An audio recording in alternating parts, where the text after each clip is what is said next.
sidaacada oo danta dalka dadka iyo diinta ku jirto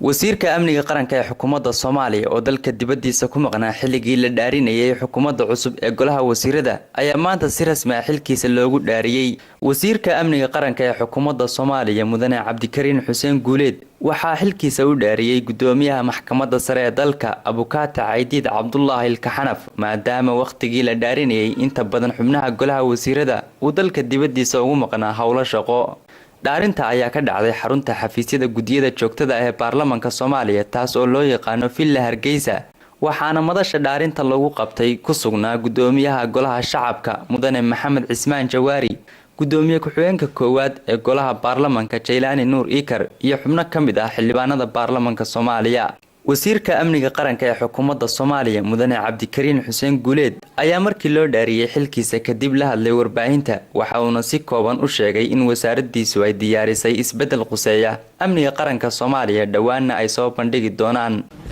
talagalka iyo qorshaha cusub ee wasaaradda amni sugidda runtii waxaan rabnaa in xirfad aad u tiro badan iyo qorshe aad u xoog badan istiraatiiji aad u xoog badan aan ku soo kordhino oo qofka muwaadinka Soomaaliyeed ilaalinaya dhowraya amnigiisa iyo karaamadiisa mustaqbalka soo socda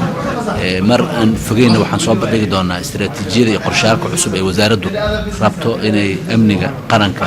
guud ahaan ay ku sugto meel kasta oo joogo si kastaba wasaaradda amniga qaranka ee xukuumadda Soomaaliya ayaa waxa ay kamid tahay wasaaradaha ugu muhiimsan ee hay'adaha laanta fulinta ee dawladda Soomaaliya waxaana laga sugayaa in ay qaado tallaabooyin qayb ka ah xasilinta waddanka Maxamed Bilegeele Somsat Muqdisho